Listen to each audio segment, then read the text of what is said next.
Out 2024, as we like to call it here. We call it Tig Brad. And so we are excited to be back with you this year. Last year, our read aloud became a bit truncated due to illness. And so I am happy to be back reading aloud with you. And here at the International Great Black Read Aloud Day, we like to give voice to words written by Black people all around the world. And so this year we're going to do something different. We are going to um, when we do our final post for our covers on our website, we are going to, and also on social media, we are going to let you know where the authors originate. And I think that's very important because we are giving voice to words written by Black people all around the world. And we want to make sure that we're sharing where all these different authors and all these different stories and pieces of literature are originating. And so tonight, my name is LD Robinson, and it is my pleasure to be with you. And this is day one. We have 29 days in this month, and so we will be reading every day. And we look forward to an exciting month of reading aloud and just bringing different literature from every type of genre that we can. We've got 29 days to fill, and we have plenty of books to do it. And so tonight we want to invite you that if you haven't already, we want you to subscribe to our website. Go to greatblackreadaloudday.org. Sign up so that you can stay abreast of all the information that we will be doing this year. And this year, I know I've said that every year, but this year is going to be different. We will actually do things at different months aside from this month. We have a great year planned, and so we believe this year we'll be able to carry it out the way that we desire to. And so, if you haven't already, follow us online at Black Read Aloud, and that is our handle on all of social media. And so, we're excited about it.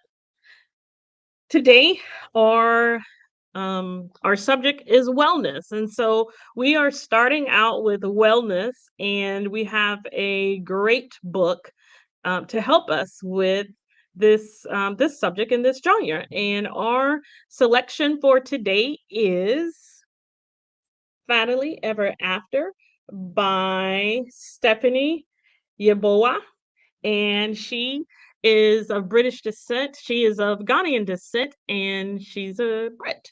And so she is her parents are Ghanaian, and so we are excited about our read today. And so in our read today, Fattily Ever After, a Black fat girl's guide to living life unapologetically.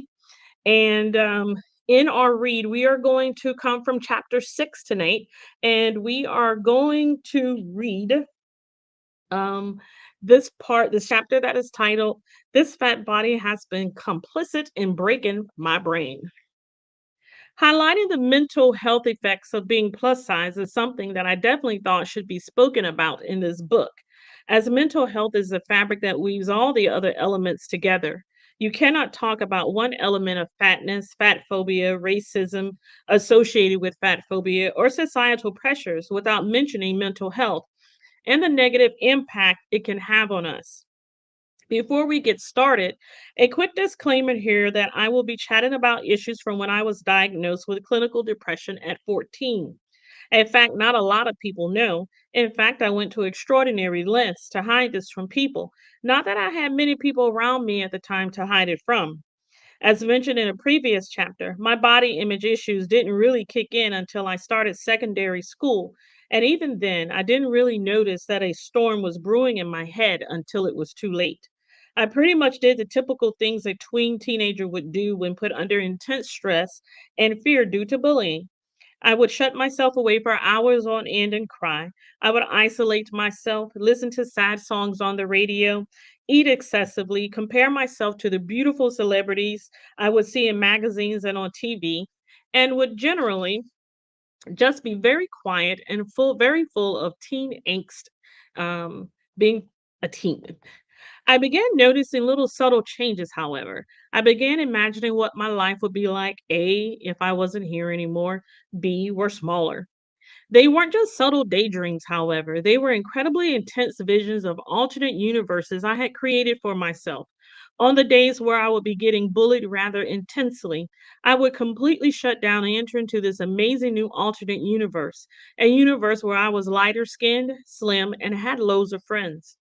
I would create secondary characters in this play and would often communicate with them out loud, all the while being very aware that I was talking to myself. This continued until quite recently when I eventually found out that I was doing something called disassociation, a technique our brains do in order to process trauma and self soothe. Not only would I frequently disassociate, but I would also begin to self harm by way of pulling out my eyebrow hair frequently and also taking a pair of scissors and slicing it across my tummy because I wanted to cut it off so badly. Obviously, at the time, I didn't see what I was doing as destructive behavior. I saw it more as me repairing a problem. As I got older, the self hate and insecurity over how I looked became all consuming. After school, I would frequently just lie in bed in the dark, just staring at the ceiling and crying, or I would be online trying to research how to lose weight and in a very short space of time. I was on Weight Watchers at that time too, so my eating became incredibly disordered, something I will touch on a bit later. I didn't formally recognize my descent into depression until I noticed I no longer found the things I had previously found fun to be fun anymore. I was an avid reader and absolutely loved to sing. I noticed that I had gradually stopped doing this and instead would take to mindlessly staring at the TV, not talking anymore. It felt like it was a huge chore to just wake up every day, and I would navigate the days with a huge pain in my chest. Thoughts of ending my life weren't new to me, and as the bullying began to get more and more intense, I started to have those thoughts often, and how I would do it, when I would do it, and would anyone miss me.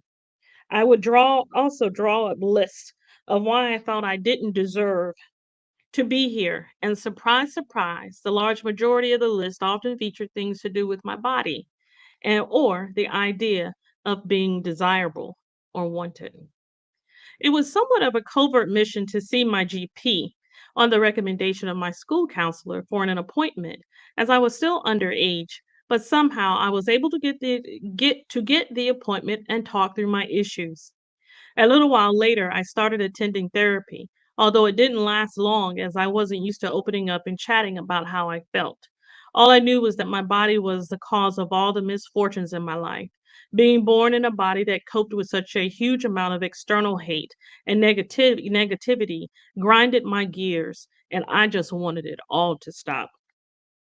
I also feel like a large part of my depression and the way that I felt about my body stemmed from how I felt, how I was seen by my family while existing in this fat body. Mental health is an issue that to this day is still seen as somewhat of a taboo subject within the Afro Caribbean and African American communities.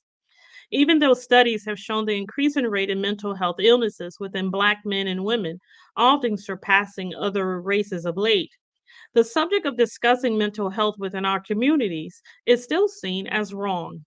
At home, I often felt like I couldn't talk about the weird, sad things happening in my brain, not just because I was shy and a bit of a wallflower, excuse me, but for fear that I wouldn't be believed. In our speaking generally here, depression and anxiety aren't classified as real things. For the most part, I feel as if they are typically seen as just having bad days. Thus, we are expected to get over these feelings as soon as possible. From what I can remember, I was always very close with my dad as a young child. As the firstborn, I was spoiled with the nicest clothes and the latest toys, and all was pretty good in the hood. This relationship changed as I started to get older and coincidentally bigger. I noticed that my dad began to pick on my sides constantly, as well as become a lot harsher on me, even though I was a good kid. And so I spent a large part of my childhood and early teenhood confused by this, yet unable to challenge or question him as to why, due to being slightly intimidated by him. Alongside being bullied about my weight in school, I would then have to come home and be subjected to unsolicited, fat shamey comments about my weight from him, too.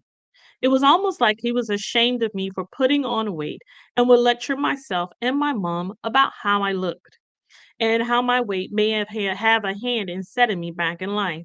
When eating, he would snatch the plate away from me as if I was eating too much. He would often call me lazy and would compare me to other people. In all honesty, it felt like he really withdrew the love aspect of our relationship when I started putting on weight. And it's something that I've never really wanted to explore until now. It's definitely had an impact on my mental health in a sense that as body positive and confident as I am today, there is still a small part of me that reverts back to the prepubescent, insecure, wanting her father's approval Steph whenever it comes to the subject of men and their approval of me and my body. Weird, isn't it? Fast forward a few years until I reached the age of about 22. As I swallowed another generic diet pills I had been given by an extended family member of mine, of c- and washed it down with orange juice, of course, to help the pill absorb better. My mind wandered to the influx of outfits and on-trend pieces I would eventually be able to fit into, and all the attention that I would eventually start receiving from the opposite sex once the rest of the weight ultimately dropped off. By this point, I had lost 4 stone and was in a hotel bathroom in Barcelona for my 23rd birthday. People around me were congratulating me for losing weight, and it felt so good. I carried out my daily morning heave, which had become something of a ritual at this point, popped on my bikini, and hit the beach. This routine of bulimia combined with extreme food deprivation was a habit I learned from being made to attend a dieting membership club as a young teenager. There, I was taught to consume as few calories as possible, sometimes surviving on up to only 600 calories a day, and I was congratulated on losing weight with no one questioning my methods of doing so. Each day consisted of me pre-weighing my cereal and milk before school, weighing my lunch to make sure it added up to the 350 calorie recommendation, cheating during lunch and having a Mars bar, then throwing everything up afterwards in a bid to keep within my calorie goal in time for weigh-in at the next dieters meeting. The dieting program definitely taught me extreme restrictive eating habits. I walked away with a binge eating disorder that went undetected for many years, in part because for the longest time, I didn't think I had one. When I did bring up the possibility of having an eating disorder, no one understood or believed me, and thus it caused me to question if I really did have one. Approximately 1.25 million people in the United Kingdom have an eating disorder, according to the Beat Eating Disorders charity. And guess what? Guess what? Some of them are fat too. Over the years, a disturbing misconception has appeared, fueled by the media, that in order to be suffering from an eating disorder, you must fit into an ideal body shape. When people think of eating disorders, they normally visualize images of slim women starving themselves or forcing themselves to throw up. Images show visible rib cages, lollipop heads, and protruding spines, but this was certainly not the case with me and many other plus size people all over the world who have eating disorders. I feel that most marginalized bodies, with the exception of cisgender women, are thought not to be affected by eating disorders. But the ugly truth is that eating disorders affect people of all ages, races, genders, abilities, ethnicities, socioeconomic status, and body shapes. Many people still see the idea of a fat person who stops eating as someone who is doing the right thing for their health. And our cultural view of fatness as inherently unhealthy plays heavily into that. Even now, I can anticipate the scores of people who will tell me that you can't actually be anorexic if you are clinically overweight or obese, since the clinical criteria for anorexia nervosa historically requires you to be medically underweight. But the gag is research has actually shown that medical professionals often miss eating disorders in overweight teens because of these inherent anti-fat biases. But I also know I'm far from the only fat woman to suffer from an eating disorder, and it's time for people to see that bulimia and other similar disorders can affect more than just thin women. I didn't acknowledge my disorder until I was halfway through my self love journey while seeing a therapist who would question me on particular details on how I coped with bullying, such as eating, self harm, and other things of that nature. It was only when I described to her the many complexities of my eating habits that she made me aware of the serious issue I had surrounding my relationship with food. To this day, I still eat specific foods in a certain order, and even though I prefer to leave the meat and fish last on my plate like a lot of other people, my reasoning for doing this is to hope that I am full enough by the time I get to the meat, so I won't have to eat it. Our cultural obsession with thinness and cisgender normative beauty standards are deeply harmful to the psyches of all women, but particularly to fat women and to an extent, fat women of color. Again, under the assumption that Black fat women are happier in our bodies due to it being a preference within our communities. Remember, this is a scam. Our bodies are beautiful and worthy of love just as they are, despite the ugly messages that are continually dumped all over them. And those of us who have struggled with that and have been through real and legitimate eating disorders deserve to have our experiences and not acknowledged for what they are. We must work harder to include more diverse narratives. Fat people can and do have eating disorders. Including them and allowing them to feel comfortable openly expressing their thoughts and experiences with illnesses such as anorexia and bulimia could make it easier for them to cope and recover. I want to leave this little section with a message to anyone reading this who has felt like no one would believe that they are struggling with an eating disorder. Please reach out. Your experiences are valid and important. You are important. Never stop trying, and remember there are so many communities waiting for you with open arms to offer support. I'm going to skip down to a subsection here that is mental health and weight. Now, remember a few paragraphs ago when I mentioned my eating disorder and my absolute desperation to lose weight as quickly as possible? Well, after I came back from Barcelona, all the weight piled back on with haste. That's something that a lot of these diet gurus and magazines fail to tell you in their relentless to push diet culture onto society in their relentlessness. Excuse me. Let me go back. That's something that a lot of these diet gurus and magazines fail to tell you in their relentlessness to push diet culture onto society and earn the big bucks.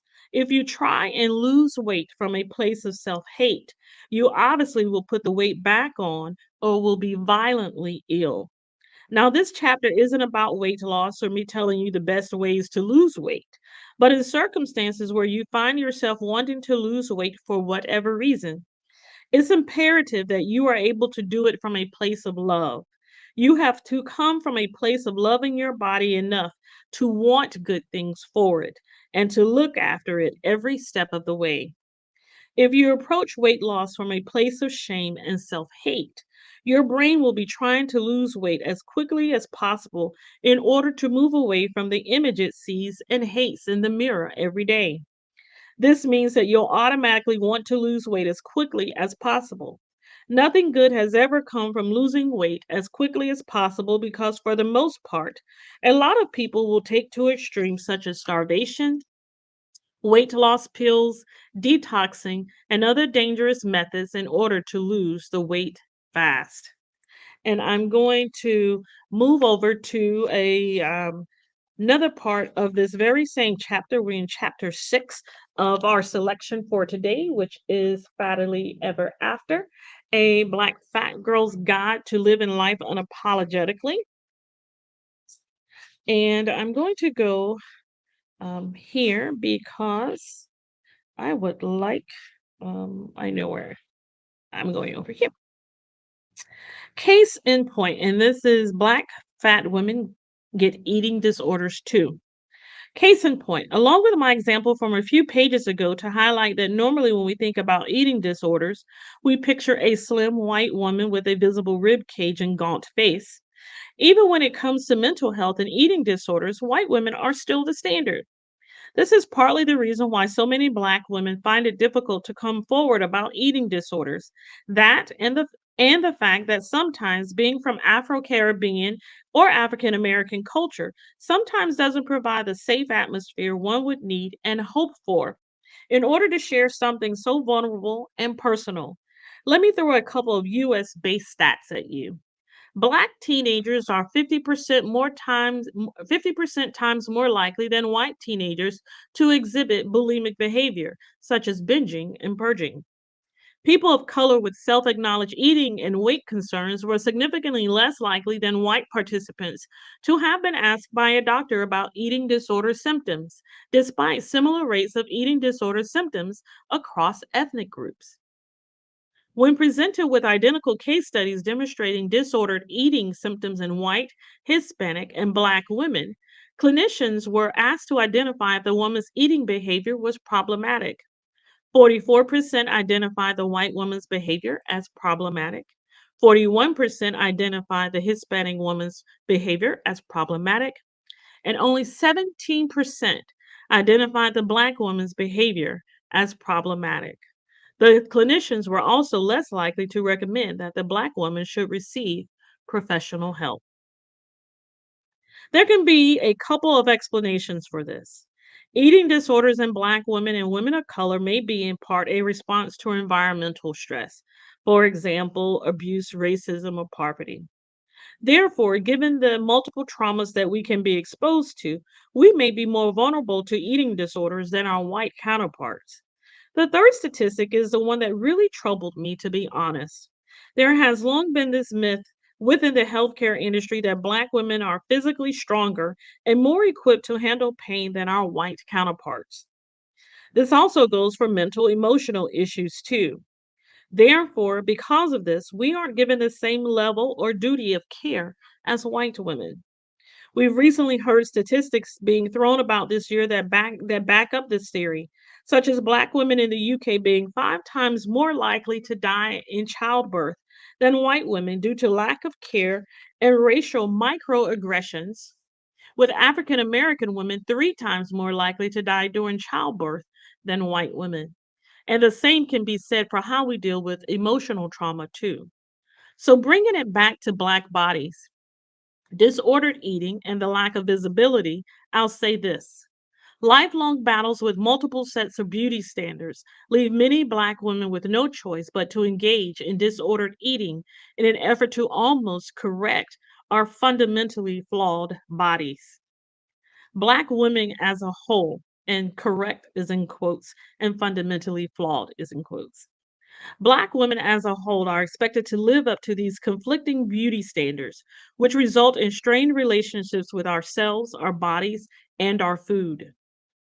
And at the core of disordered eating is a fundamental dissatisfaction with food that results in eating too much or too little of it, usually as a way to correct weight and shape, but also as a way to regain control or even process emotions that one is not allowed to properly feel or voice in the correct way.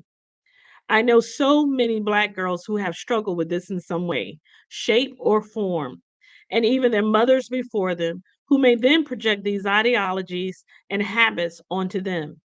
Yet we are casually omitted from larger mainstream conversations about eating disorders, mostly because our purported strength dictates that we should be immune to weak diseases like eating disorders, that suffering from an eating disorder is a white girl illness, and that any discomfort we display with food or our bodies is a personal failing rather than a tragic display of a world that hates our bodies yet takes what it wants from us time and time again.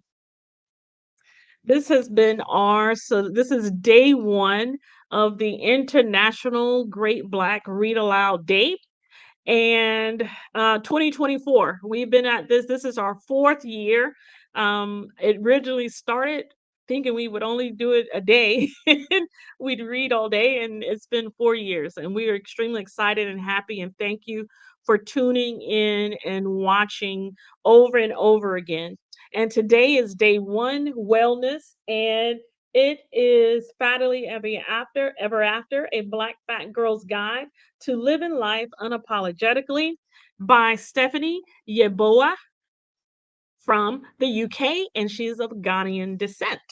And so this is a great book and very timely. I didn't intend it that way because I've had this book on my bookshelf. I didn't intend it that way, but it is a timely book in light of all of the news that we're hearing about diets and other things happening with people now. All these diet pills that are coming online, all these different things that are occurring. And so we're seeing people do rapid weight loss, um, and giving all the reasons for why they're doing it or what happened, and that's their story. But I want us to really think about what we, in terms of wellness, are being healthy and loving ourselves. And that's what this book is all about. It is about loving yourself and coming to terms um, with loving yourself and whatever that journey is. And loving your body. And I'm excited about our reading list for for this year. And so again, this has been day one. Our selection for today has been Fattily Ever After by Stephanie Yeboah. And we want to remind you of our reading list that is coming up.